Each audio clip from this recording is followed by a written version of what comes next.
வணக்கம், நான் உங்கள் எக்ஸாம் குரு காலி. டிஎன்பிசி குரூப் 1 நோட்டிபிகேஷன் ஜூன் 2026 வரப்போகுது. அதுக்கான பிரிலிம்ஸ் எக்ஸாம் செப்டம்பர் 6 2026 நடக்க போகுது. இந்த எக்ஸாமுக்கு எல்லாம் வெறித்தனமா படிச்சுட்டு இருப்பீங்க, ப்ரிப்பேர் பண்ணிட்டு இருப்பீங்க நம்புறேன். ஸோ அவங்களுக்கு ரொம்ப ரொம்ப முக்கியமான வீடியோவா இந்த சப்ஜெக்ட் வைஸ் வெயிட்டேஜ் இந்த வீடியோ இருக்க போகுது. புதுசா வரவங்களும் சரி, இப்பதான் ஸ்டார்ட் பண்ண போறேன் அப்படின்னு சொல்றவங்களும், இதுக்கப்புறம் நோட்டிபிகேஷன் தான் சில பேர்லாம் படிக்க ஆரம்பிப்பாங்க. அவங்களும் ஏற்கனவே படிச்சுட்டு நிறைய முறை பிரிலிம்ஸ் கிளியர் பண்ணி மெயின்ஸ் போனவங்க, இன்டர்வியூ போனவங்களா இருப்பாங்க. எல்லாருக்குமான பொதுவான ஒரு இன்ஃபர்மேஷன் அந்த வீடியோ இருக்க போகுது. ஏன் அப்படின்னா, ஒரு டிஎன்பிசி குரூப் 1 பிலிம்ஸை பொறுத்தவரையில நமக்கு 200 கேள்விகள் இருக்குது. 175 ஜிகே, 25 மேக்ஸ் ரீசனிங். இது எல்லாமே தமிழ் இங்கிலீஷ்ல பைலிங்கா இருக்க போகுது. ஆன்லைன் எக்ஸாம்லாம் கிடையாது. ஓஎம்ஆர் கொடுத்து என்ன பண்ண போறாங்க, நம்மள ஷேட் பண்ண சொல்ல போறாங்க. 3 மணி நேரம் 200 கேள்வி. நம்ம டார்கெட் என்னன்னா 200க்கு 200 எடுக்கிறது கிடையாது, 200க்கு 190 கிடையாது, 180 கிடையாது, 170 கிடையாது, 150ல இருந்து 160 தான். நம்ம எப்பவுமே 150 தான் டார்கெட் சொல்லுவோம். இப்போ கேள்விகள் என்னதான் கடினமா இருந்தாலும் கட் ஆஃப் உயர்ந்துகிட்டே போகுது. காரணம், காம்படிஷன் ஹெவியா இருக்குது. அந்த வேகன்சி வந்து இப்போ கொஞ்சமா குறைஞ்சிக்கிட்டே வருது. இது ஒரு ரியாலிட்டி. ஸோ நம்ம வந்து 200க்கு 200 எடுக்க போறது இல்லை, அட்லீஸ்ட் 150 தான் நம்ம டார்கெட்டா இருக்க போகுது. 150ல இருந்து 160 நம்ம ப்ரிலிம்ஸுக்கு டார்கெட். நம்ம வந்து ஸ்டேட் லெவலில் ஃபர்ஸ்ட் ரேங்க் வாங்க வேண்டிய அவசியம் கிடையாது. ப்ரிலிம்ஸை பொறுத்தவரையில ஜஸ்ட் அந்த கட் ஆஃபை கிளியர் பண்ணா போதும். அந்த கட் ஆஃபை கிளியர் பண்றதுக்கான அந்த 150 கேள்விகளை நம்ம 200 கேள்விகள் வந்து சூஸ் பண்ணி எடுக்க போறோம். ஸோ அதுக்கு நமக்கு என்ன தெரிஞ்சிருக்கணும்னா, இந்த சப்ஜெக்ட் வைஸ் வெயிட்டேஜ் தெரிஞ்சிருக்கணும். எந்தெந்த சப்ஜெக்ட்டுக்கு எவ்வளவு கேள்விகள். ஸோ இந்த கேள்விகள் பார்த்தீங்கன்னா அதிகபட்சமாக ஒரு சப்ஜெக்ட்ல 50 கேள்விகள் கேட்குறாங்க. ஒரு கேள்விக்கு 1.5 மார்க்கு, 200 கேள்விக்கு 300 மார்க்கு. நம்ம கேள்விகளை தான் பார்க்குறோம், மார்க்கை பற்றி பார்க்கல. யூனிட் நம்பர் 1 என்னன்னு பார்த்தீங்கன்னா சயின்ஸ், பிசிக்ஸ், கெமிஸ்ட்ரி, பயாலஜி. இதில் வந்து மொத்தமாக 10 கேள்விகள் தான் கேட்குறாங்க. யூனிட் நம்பர் 2 2வது அழகு புவியியல், ஜாகிரபியில், அதுலயும் 10 கேள்விகள் தான். 3வது யூனிட் ஹிஸ்டரி. அந்த ஹிஸ்டரியில பாத்தீங்கன்னா ஏன்ஷியன்ட் மிடிவல், அதாவது பழங்கால இடைக்கால வரலாறு இருக்கும், அதோட தென்னிந்திய வரலாறு இருக்கும். இதுல இருந்து உங்களுக்கு 10 கேள்விகளும், இந்தியன் நேஷனல் மூவ்மெண்ட்ல இருந்து ஒரு 15 கேள்விகள், மொத்தமா 25 கேள்வி. அதுக்கப்புறம் அரசியல் அமைப்புல 40 கேள்விகள். யூனிட் நம்பர் 5 பொறுத்தவரையில 2 சப்ஜெக்ட் இருக்குது. இந்திய பொருளாதாரமும் தமிழ்நாடு வளர்ச்சி நிர்வாகமும், ரெண்டும் சேர்த்து 50 கேள்வி. எக்கனாமிக்ஸை பொறுத்தவரையில போன வாட்டி 28 கொஸ்டின் கேட்டிருந்தான். அட்மினிஸ்ட்ரேஷனை பொறுத்தவரை 22 கொஸ்டினா கேட்டிருந்தான். 20ன்னு சொல்லலாம், சில கரண்ட் அஃபேர்ஸ் இன்க்ளூட் ஆகி வந்திருக்கும். அப்போ இதுக்கு இம்பார்ட்டன்ஸ் இது கொடுக்கறதா இது கொடுக்கறதா கிடையாது. எப்ப வேணா எப்படி வேணாலும் கேட்பான். நம்ம அதனால 2 சப்ஜெக்டையும் தரவா தான் இருந்துட்டு போகணும். யூனிட் நம்பர் 6 பொறுத்தவரையில தமிழ் எக்ஸிபிஷன், தமிழ் லிட்டரேச்சர் இருக்கும், எக்ஸிபிஷன் இருக்கும், அதாவது அகழ்வாராய்ச்சிகள் இருக்கும், இலக்கியம் சங்க காலம் முதல் இக்காலம் வரையில் இருக்கும், திருக்குறள் இருக்கும். ஸோ இதெல்லாம் சேர்த்து கூட நம்ம தமிழ்நாடு வரலாறு இருக்கும். தமிழ்நாடு சுதந்திர போராட்ட வரலாறு, நீதி கட்சி, அண்ணா பெரியார் எல்லாமே இருப்பாங்க. 40 கேள்வி. இதுல பாத்தீங்கன்னா திருக்குறள்ல இருந்து எப்பவுமே 5ல இருந்து 8 கொஸ்டின் கேட்கிறான். மினிமமா 5ல இருந்து 8 கொஸ்டின் கேட்கிறான் திருக்குறள். மீதி ஒரு 12 கொஸ்டின் இந்த இலக்கியம், மற்ற இலக்கியங்கள், அப்புறம் தொல்பொருள்கள், அதோட கண்டுபிடிப்புகள் பத்தி கேட்கிறான். 20 கொஸ்டின் பாத்தீங்கன்னா தமிழ்நாடு சுதந்திர போராட்ட வரலாறு, அண்ணா பெரியார், நீதி கட்சி, திராவிடர் கழகம், இந்த மாதிரியான இயக்கங்கள்ல இருந்து, சுயமரியாதை இயக்கம், இதுல இருந்து கேள்விகள் அதிகமா வருது. கடைசியா நம்மளுக்கு unit number 7 maths 15, reasoning 10. So மொத்தமா ஆட் பண்ணீங்கன்னா உங்களுக்கு 200 கேள்விகள் வந்துடும். ஸோ இதுதான் சப்ஜெக்ட் வைஸ் இருக்கக்கூடிய வெயிட்டேஜ். ஸோ இதை தெரிஞ்சுக்கிட்டு தான் நம்ம எக்ஸாமுக்கு படிக்கவே ஆரம்பிக்கணும். இப்போ யாராவது ஒரு நபர் எடுத்த உடனே, சார் நான் வந்து ஜாகிரபி படிக்க போறேன், இல்லை நான் முதல்ல படிக்க போற சப்ஜெக்ட் ஜாகிரபியும் சயின்ஸும் தான் அப்படின்னு எடுத்தாங்கன்னா அது ரொம்ப ரொம்ப ஒரு மோசமான முடிவா இருக்கும். என்ன சார் இப்படி பேசுறீங்களா, தவறா இருக்குது? அப்படிலாம் கிடையாது. நமக்கு என்ன டார்கெட்டு? 150 டார்கெட். அப்ப அந்த 150க்கு எதுக்கு நம்ம இம்பார்ட்டன்ஸ் கொடுத்து படிக்கணும்? சார் எனக்கு பேசிக், நான் ஜாகிரபி படிச்சிருக்கேன், நான் பிசிக்ஸ் படிச்சிருக்கேன், கெமிஸ்ட்ரி படிச்சிருக்கேன், இல்லை சயின்ஸ் நான் ஸ்ட்ராங்கா இருக்கிறேன், இருங்க, தப்பு இல்லை. ஆனால் அதுல இருந்து வரக்கூடிய கேள்விகள் மிக மிக குறைவு.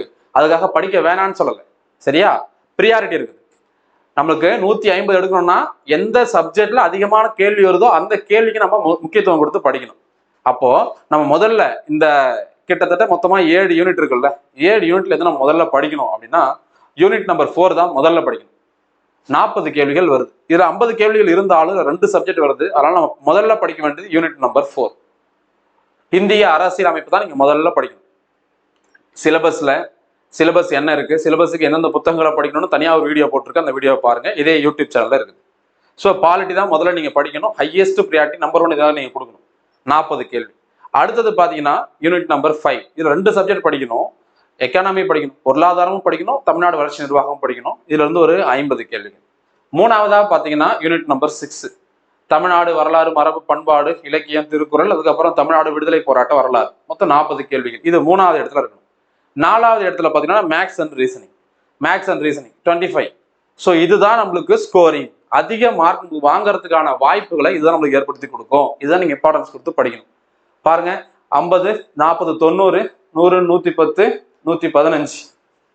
இங்க ஒரு 40, 155. முடிஞ்சு போச்சா?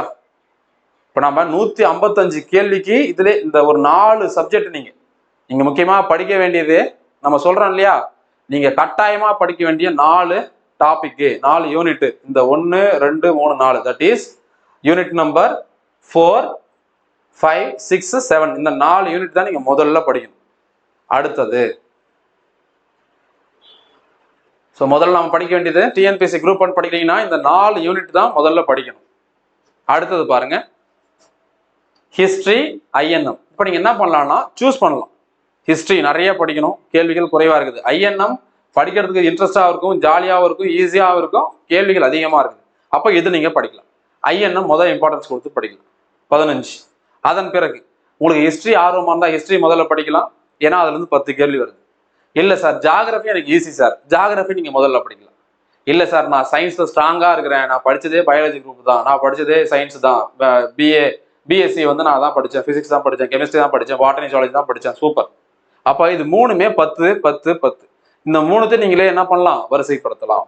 நீங்க எதுல ஸ்ட்ராங்கா இருக்கீங்களோ அதை வரிசைப்படுத்தலாம்.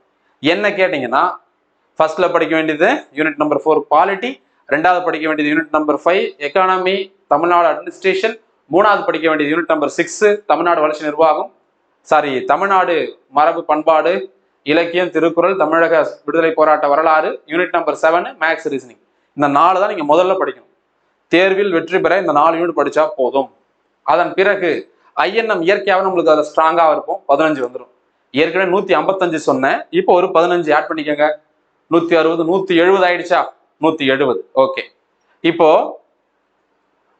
ஹிஸ்டரியோ, ஜியாகிரபியோ அல்லது சயின்ஸோ ஏதோ ஒரு சப்ஜெக்ட் நீங்க ஸ்ட்ராங்கா இருக்கிறீங்க அப்படின்னா அந்த சப்ஜெக்ட் நீங்க எடுத்து படிக்க ஆரம்பிக்கலாம். அதன் பிறகு மற்றதான் படிக்கலாம். ஸோ என்ன கேட்டீங்கன்னா லாஸ்ட் இடத்துல சயின்ஸ் வச்சுக்கலாம்.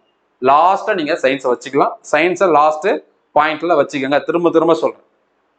காரணம் நிறைய படிக்கணும், கேள்விகள் மிக மிக குறைவாக தான் வரும். அதே நேரத்தில் சரியான பதில் நம்மளால கொடுக்கவும் முடியாது. இப்போ நான் சொன்ன ப்ரியாரிட்டி படி பார்த்தீங்கன்னா இதுல எல்லாத்துலயுமே உங்களால மேக்ஸிமம் மார்க்கை ஸ்கோர் பண்ண முடியும். எக்ஸெப்ட் இந்த தமிழ் லிட்ரேச்சர் இருக்கு பார்த்தீங்களா, இந்த இடங்கள்ல நம்மளுக்கு ஒரு 5 கேள்விகள் போகலாம். 40ல் ஒரு 5 கேள்வி போகலாம். மேக்ஸ் அண்ட் ரீசனிங்ல ஒரு 5 கேள்விகள் போகலாம். 10.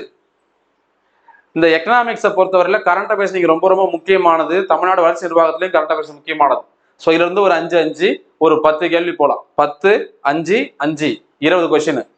பாலிட்டியில ஃபுல் மார்க் வாங்கலாம். ஐஎன்எம்ல ஃபுல் மார்க் வாங்கலாம். ஹிஸ்டரியில ஒரு 5 கேள்விகள் கடினமா இருக்கும், 5 கேள்விகள் ஈஸியா இருக்கும். 20 + 5 25. ஜியாகிரபியில அது மாதிரிதான் ஒரு 6 கேள்வி ஈஸியா இருக்கும், ஒரு 4 கேள்வி கஷ்டமா தான் இருக்கும். சயின்ஸை பொறுத்தவரையில எப்பவுமே பாத்தீங்கன்னா 10ல் ஒரு 2 கொஸ்டின் 3 கொஸ்டின் ஆன்சர் போடுற மாதிரி இருக்கும், மீதியெல்லாம் கஷ்டமா தான் இருக்கும். அப்போ இதுல ஒரு 6, 4, 10 எடுத்துக்காங்க. இதுல ஒரு 5, 15. ஏற்கனவே ஒரு 20 சொன்னேன், + 15 35 கேள்வி. நம்மளுக்கு சரியா பதில் அளிக்கவே முடியாது, கண்டிப்பா நம்மளுக்கு தெரியாது. 200ல் 35 போச்சுன்னா மீதி எவ்வளவு ஆச்சு? 165. 165லயும் 10 கேள்வி நமக்கு தெரியலன்னு விட்டா கூட 150 கேள்வி நம்மளால ஈஸியா அப்ரோச் பண்ண முடியும்.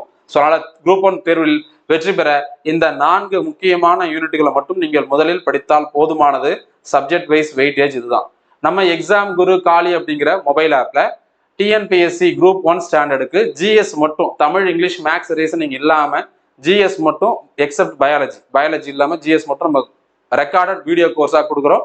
இது எல்லா போட்டித் தேர்வுக்கும் யூஸ் ஆகும். கிளாஸஸ் தமிழ் அண்ட் இங்கிலீஷ்ல பைலிங்குலா இருக்கும். யூனிட் நம்பர் 6 தமிழ்ல மட்டும்தான் இருக்கும். இப்போதைக்கு அதை தமிழ்ல தான் எடுத்துருக்கோம். இங்கிலீஷ்ல டிரான்ஸ்லேட் பண்ணி பிடிஎஃப் நம்ம அப்லோட் பண்றோம். ரெக்கார்டட் வீடியோ கோர்ஸ் தான், லைவ் கிடையாது, டெஸ்ட் சீரிஸ்லாம் கிடையாது. ஏன் நம்ம லைவ் கொடுக்கலன்னா ரெக்கார்ட் பண்ணி அப்லோட் பண்றது தான் ரொம்ப ரொம்ப ஈஸியா இருக்கும் உங்க பாயிண்ட் ஆஃப் வியூல. ஏன்னா நீங்க எப்போ ஃப்ரீயா இருக்கீங்களோ அந்த டைம்ல நீங்க ஈஸியா ஆக்சஸ் பண்ணிக்க முடியும். குறிப்பா ஒர்க் பண்ணிட்டு படிச்சுட்டு இருக்கிறவங்க, பார்ட் டைம் ஒர்க் பண்றவங்க, house wife, full time aspirant, அவங்களால டைமுக்கு லைவ் வர முடியாது. ஸோ அவங்க எல்லாருக்குமே யூஸ்ஃபுல்லா இருக்கணும் தான் நம்ம ரெக்கார்டட் வீடியோ கோர்ஸா கொடுத்துருக்கிறோம். Video and PDF first time மட்டும் இன்டர்நெட் யூஸ் பண்ணி டவுன்லோட் பண்ணி வச்சுக்கிட்டு நெக்ஸ்ட் டைம்லாம் நீங்கள் ஆஃப்லைன்லேயே பார்த்துக்க முடியும். ஆனால் இதை நீங்கள் யாருக்கும் ஷேர் பண்ண முடியாது, ஃபிசிக்கலாக மூவ் பண்ண முடியாது, பிரிண்ட் அவுட்டு ஸ்க்ரீன்ஷாட்லாம் எடுக்க முடியாது. நீங்கள் வீடியோஸ் பார்த்து நோட்ஸை எடுக்கணும். பிரைவசி பாலிசினால ஃபிக்ஸ் பண்ணி வச்சிருக்கோம். 1 இயர் வேலிடிட்டி. இதுக்கான ஃபீஸ் 3,999. ஃபுல் கோர்ஸ் ஃபுல் ஜிஎஸ்க்கு தனியாக ஒரு சப்ஜெக்ட் ஜாயின் பண்ணீங்கன்னா 899. இல்லை நம்ம சொல்லிக்கக்கூடிய விஷயங்களை தெளிவாக பார்த்துக்கோங்க. இந்த ஆஃபர் May 1 வரைக்கும் கொடுத்துருக்குறோம். மே டே இருக்கு இல்லையா, ஸோ அந்த உழைப்பாளர் தினம் வரைக்கும் இந்த ஆஃபர் இருக்கும். அதுக்கப்புறம் ஃபீஸ் இன்க்ரீஸ் ஆகிடும். அதுக்கு முன்னாடி தேவைப்படுறவங்க இந்த கோர்ஸில் ஜாயின் பண்ணிக்கோங்க. உங்கள் ஃப்ரெண்ட்ஸுக்கு யாருக்காவது தேவைப்பட்டாலும் ரெஃபர் பண்ணுங்க.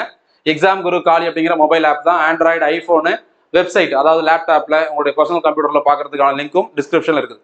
இந்த கோர்ஸில் ஜாயின் பண்ணணும்னு நினைக்கிறவங்க மட்டும் 8870302702 அப்படிங்கிற நம்பருக்கு வாட்ஸ்அப்பில் மெசேஜ் பண்ணுங்க. கால் பண்ண வேண்டாம். அதர்ஸ் மெசேஜ் பண்ணியோ கால் பண்ணியோ உங்க நேரத்தை வீணாக்க வேண்டாம். கோர்ஸில் ஜாயின் பண்ணதுக்கு அப்புறம் டவுட் கிளாரிஃபிகேஷன் சேம் இதே மொபைல் நம்பரில் தான் நடக்கும். 8870302702.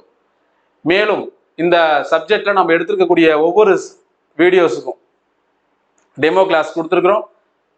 டெமோ கிளாஸ் இதே யூடியூப் சேனலுக்கு செக் பண்ணி பாருங்க. இல்லை டெமோ கிளாஸஸ் தேவைப்பட்டாலும் மெசேஜ் பண்ணுங்க. இந்த கோர்ஸில் ஜாயின் பண்ணுற டீடைல்ஸ் கேட்டாலும் தேவையானாலும் மெசேஜ் பண்ணுங்க. நான் உங்களுக்கு இந்த மொபைல் நம்பரில் எல்லா விஷயத்தையும் உங்களுக்கு எக்ஸ்பிளைன் பண்ணுறேன். All the very best. Thank you.